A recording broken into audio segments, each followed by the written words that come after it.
Hello students, आपका मेरे channel hi fi education में आपका स्वागत है। स्टूडेंट्स, आज की जो मेरी महत्वपूर्ण वीडियो है वो दक्षिण भारत के इतिहास पर है, जिसका नाम है संगम युग। स्टूडेंट्स, अब आपको पता है कि प्राचीन भारत के इतिहास के क्रम में अब हम आगे बढ़ते हुए दक्षिण भारत के इतिहास पर आ गए हैं। स्टूडेंट्स, दक्षिण भारत के इतिहास से संबंधित मेरी 3 वीडियोस आएंगी।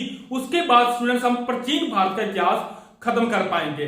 तो स्टूडेंट्स, दक्षिण भारत के इतिहास का जो कि प्राचीन भारत के इतिहास में अपना ही एक महत्व है, तो दक्षिण भारत के इतिहास से संबंधित जो 2-3 बातें हैं उनको भी जान लेना बहुत जरूरी है। जैसे कि स्टूडेंट्स आपको पता है कि उत्तर भारत में जो कि क्रम वाइज राजवंश आए, जैसे कि पहले मौर्य वंश, फिर गुप्त वंश, फिर उसके बाद वर्धन वंश, उसी तरीके से स्टूडेंट्स दक्षिण भारत में भी छोटे छोटे राजवंशों का उदय हुआ। और स्टूडेंट्स, जो भी ये राजवंश थे, इन राजवंशों को कुछ खंडों में विभाजित किया गया। उसी तरीके से स्टूडेंट्स दक्षिण भारत के इतिहास को भी हम 2 खंडों में विभाजित कर सकते हैं।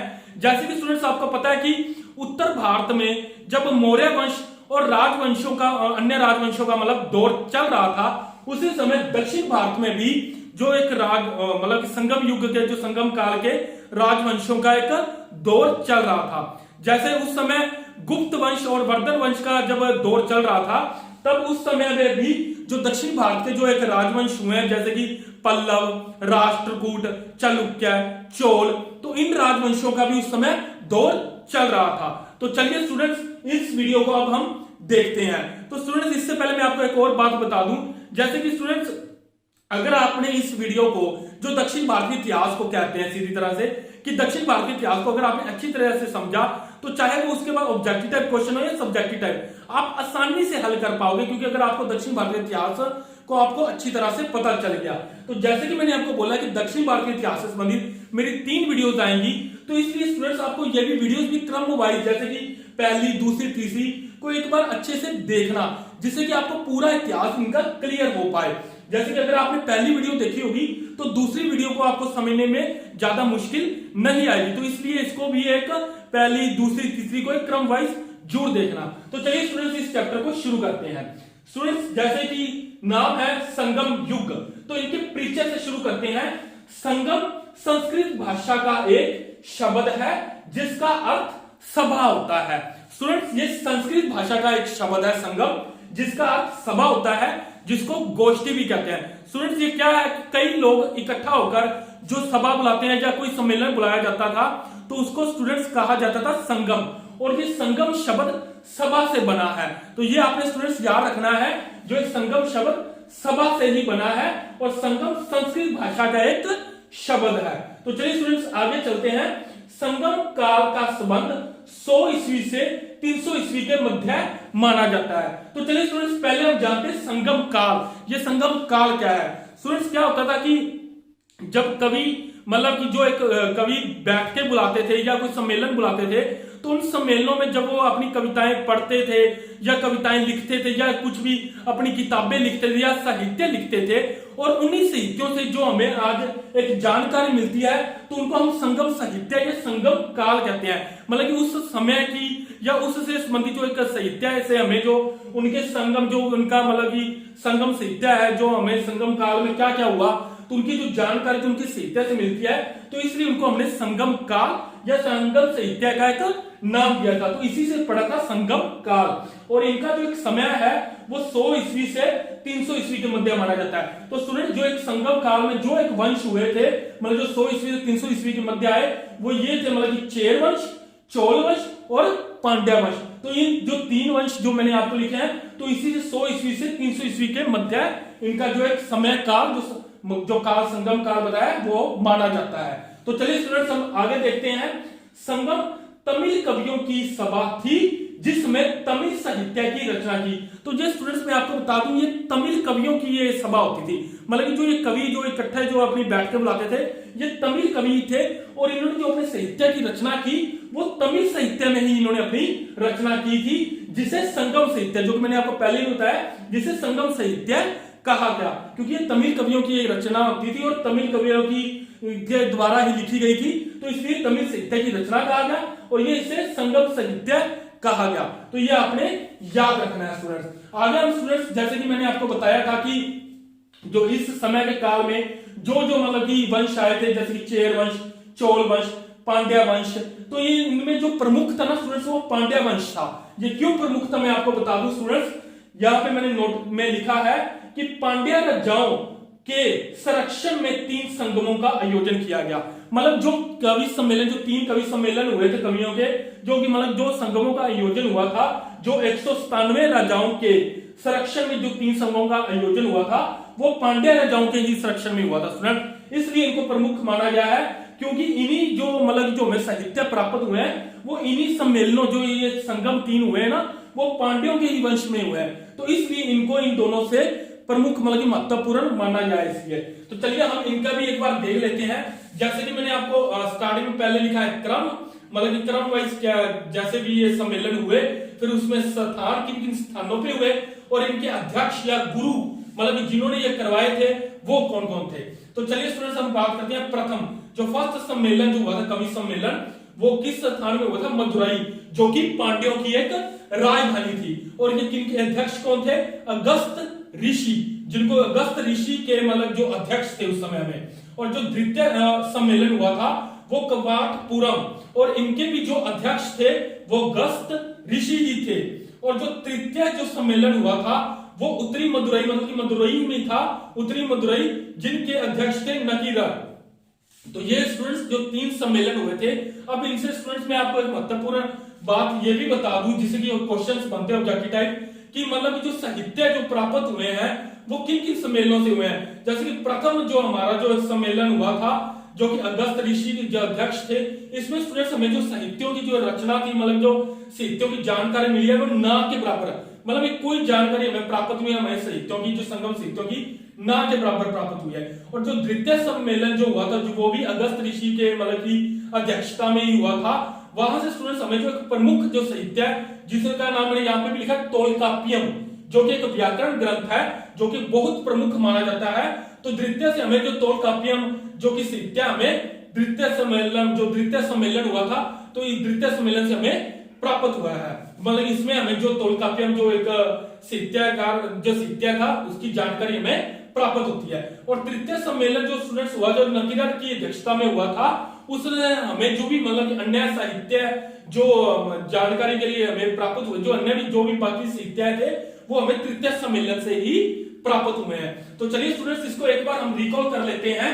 जैसे कि परीक्षा में संगम संस्कृत भाषा का एक शब्द है जिसका अर्थ सभा होता है, जिसको गोष्ठी भी कहते हैं।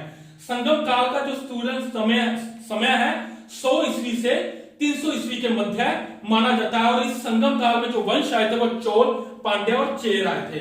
ये तमिल कवियों की एक स्टूडेंट सभा होती थी और तमिल साहित्यों की ही रचना थी, जिसे संगम साहित्य कहा गया। और जो ये 3 सम्मेलन हुए थे, प्रथम जो हुआ था वो मदुरई में अगस्त ऋषि की अध्यक्षता में, द्वितीय कवाटपुरम में, वो भी अगस्त ऋषि की अध्यक्षता में, तृतीय उत्तरी मदुरई में, ये नकीरर की अध्यक्षता में हुआ था। फर्स्ट में हमें ना के बराबर हमें जो साहित्य की जानकारी मिली है, द्वितीय में हमें मतलब कि तोलकाप्पियम, जो कि हमें वो प्रमुख जो साहित्य ग्रंथ जिसको क्या कहते हैं व्याकरण ग्रंथ, उनकी हमें जानकारी मिली है। और तृतीय में जो अन्य जो साहित्य हमारे रह गए थे जिनसे हमें जानकारी प्राप्त हुई है, वो सभी इनमें से ही मिले तृतीय सम्मेलन में से। तो ये पांड्या राजाओं, जो 197 पांड्या राजाओं के संरक्षण में ये 3 संगमों का आयोजन किया गया था। तो स्टूडेंट्स इससे रिलेटेड एक बात और जान लीजिए, इसमें 9000 कवियों ने जो इन सम्मेलनों में भाग लिया था। और जो कहते हैं कि ये 1000 वर्ष तक जो ये कवि सम्मेलन चलते रहे थे।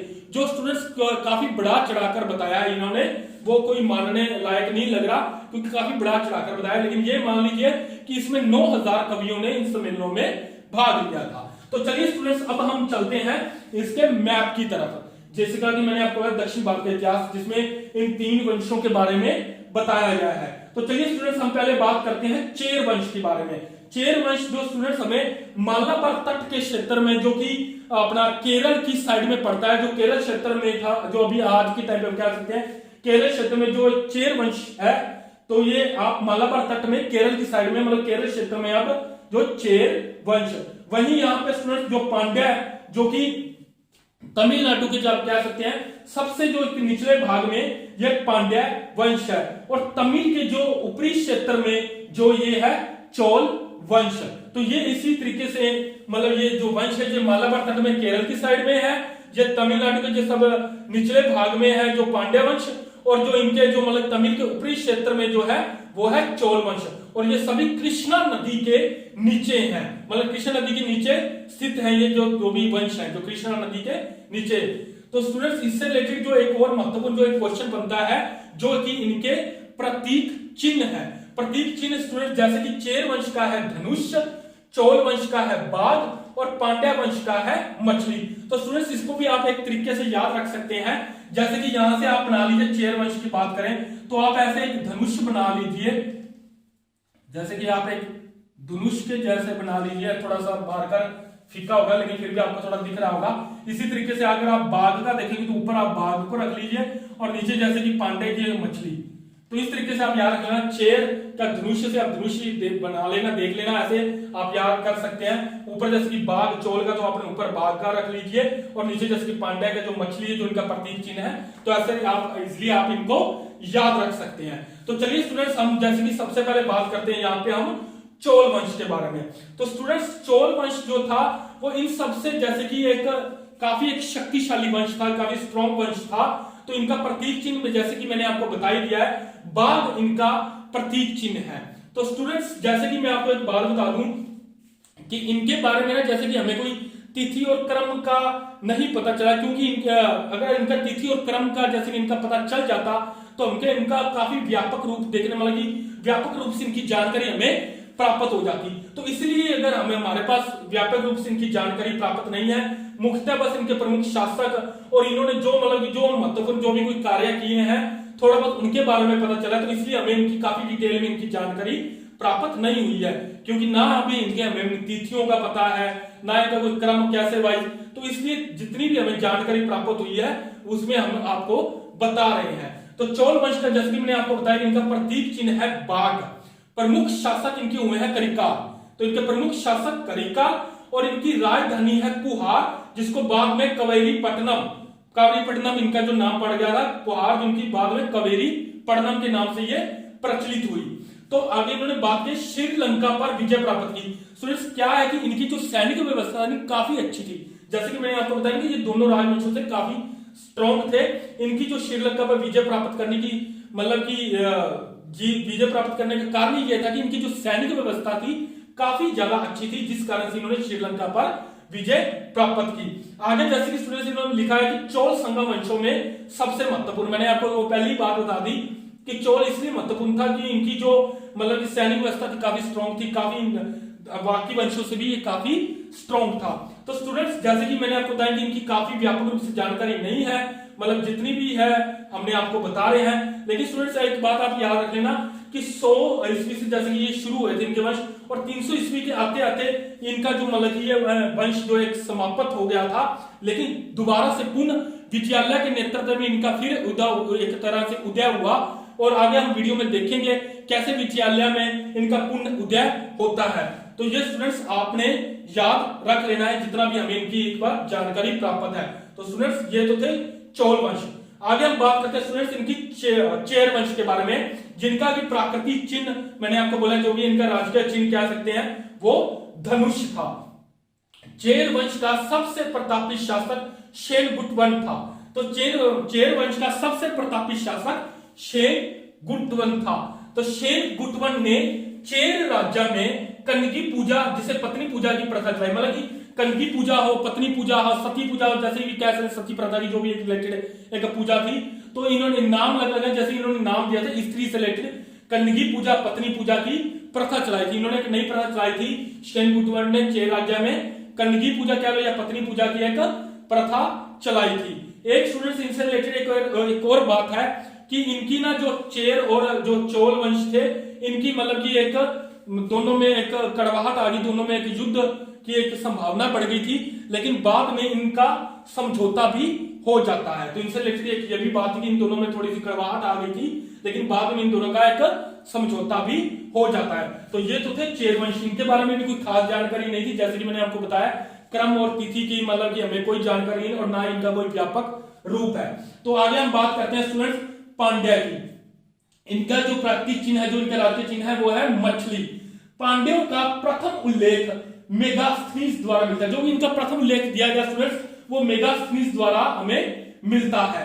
पांड्यों का शासन संभवतः स्त्री द्वारा। स्टूडेंट्स क्या होता था कि पांड्यों का जो शासन था वो संभवतः स्त्री द्वारा ही चलाया जाता था। जैसे कि स्टूडेंट्स इसमें भी एक मैंने आपको बात बताई कि पांड्यों के राजाओं के 197 राजाओं, मतलब कि ना जो इनके राजाओं थे जो मतलब कि बदलते रहते थे, 197 राजाओं के संरक्षण में 3 संगमों का आयोजन हुआ। तो आप इससे जान सकते हैं किस तरीके से ये राजाएं बदलते रहते थे और ये पांड्यों का जो शासन था संभवतः स्त्री द्वारा चलाया जाता था। तो ये आपने याद स्टूडेंट्स जरूर रख लेना है। एक पांड्य राजा नेडियोन ने समुद्र पूजा। तो स्टूडेंट्स यहाँ पे भी आप एक क्वेश्चन याद रख लेना कि जैसे कि शेनगुटवर्धन ने चेर राज्य में कंगी पूजा और पत्नी पूजा की प्रथा चलाई थी, उसी तरीके से पांड्य राजा नेडियोन ने भी समुद्र पूजा की एक प्रथा चलाई थी। तो ये आप इससे स्टूडेंट्स क्वेश्चन याद रख सकते हैं, ठीक है।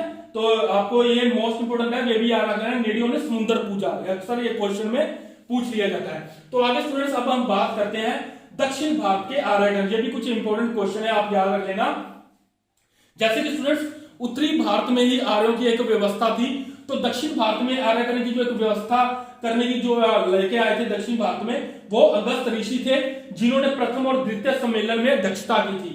तो ये अगस्त ऋषि वही अगस्त ऋषि हैं जिन्होंने दक्षिण भारत में आर्यकरण की एक व्यवस्था की थी। आगे स्टूडेंट्स हम बात करते हैं कि तमिलों के प्रमुख देवता। तमिलों के प्रमुख देवता थे स्टूडेंट्स मुरुगन, तो जिनको की बाद में सुब्रमण्यम नाम से प्रचलित हुए। तो जो मुरुगन थे इनके प्रमुख देवता थे, जो बाद में सुब्रमण्यम नाम से काफी प्रचलित हुए। तो ये भी स्टूडेंट्स आपने बात याद रख लेनी है। स्टूडेंट्स आगे हम बात करते हैं जो प्रमुख संगम, जैसे कि काफी साहित्यों की जैसे कि उस समय में रचना हुई थी, तो जो कि इनमें जो भी प्रमुख संगम साहित्य हुए हैं उनके बारे में स्टूडेंट्स हम एक बार बात कर लेते हैं, जिनसे कि अक्सर क्वेश्चन पूछे जाते हैं। तो तोलकाप्पियम, जो कि तोलकाप्पियम था, इनकी जो एक रचना थी वो तोलकाप्पियर द्वारा की गई थी, जो कि एक व्याकरण ग्रंथ था, जो कि मैंने आपको पहले भी बता दिया स्टूडेंट्स। आगे हम बात करते हैं शिल्पाधिकरण। यह भी एक स्टूडेंट्स एक बड़ा ही महत्वपूर्ण साहित्यिक रचना थी, जिसकी की रचना इल्लिगो अडिगल ने की थी। इल्लिगो अडिगल ने की थी इनकी भी रचना। तो ये स्टूडेंट्स इसमें स्टूडेंट्स क्या था कि इन्होंने ना व्यापारी कोवलन और पत्नी कन्नगी एवं नर्तकी माधवी की प्रेम कहानी, मतलब ये त्रिकोणीय जो एक त्रिकोणीय प्यार का जो भी इसमें एक वर्णन इन्होंने किया था, जो एक प्रेम कहानी बनाई थी, जो भी इसमें की व्यापारी कोवलन पत्नी कन्नगी एवं नर्तकी माधवी की एक प्रेम कहानी का जो इसका वर्णन इसमें स्टूडेंट्स किया गया है। जैसे कि शेनगुटवर्धन ने जहां पे कन्नगी पूजा पत्नी पूजा की प्रथा चलाई थी, उसी तरीके से स्टूडेंट्स इसने भी इसी में भी वो शिल्पाधिकरण में तीनों की एक प्रेम कहानी का इसमें एक वर्णन किया है। आगे स्टूडेंट्स हम बात करते हैं तिरुकुलर, जिन्होंने तिरुवुल्लुर नीति शास्त्र, ये नीति शास्त्र से संबंधित थी स्टूडेंट्स। ये तिरुकुलर जो कि तिरुवुल्लुर द्वारा, तिरुवुल्लुर की जो रचना थी ये नीति शास्त्र पर आधारित थी। जैसे कि मैंने लिखा है, इसको मैं स्टूडेंट्स ब्रैकेट में कर देता हूं, नीति शास्त्र पर यह स्टूडेंट्स आधारित है तिरुवुल्लुर, ठीक है। जो कि तिरुवुल्लुर की ये रचना थी, तिरुवुल्लुर की ये रचना थी जो कि नीति शास्त्र पर आधारित थी। वैसे स्टूडेंट्स जो एक कुरल है, यह भी स्टूडेंट्स तिरुवुल्लुर की जो रचना थी, इसे तमिल साहित्य का बाइबल कहा जाता है। इसे तमिल साहित्य का बाइबल कहा जाता है, जो कि यह भी तिरुवुल्लुर की रचना थी, इसे तमिल साहित्य का बाइबल कहा जाता है, जो कुरल है। तो ये तो था स्टूडेंट्स हमारा दक्षिण भारतीय इतिहास की जो हमारी फर्स्ट वीडियो है। अगली वीडियो में आप, और जो इससे रिलेटेड मैंने आपको बताया कि 2 वीडियोस और आएंगी, तो इसलिए इसको आप अच्छी तरह से स्टूडेंट्स ध्यान में रखना।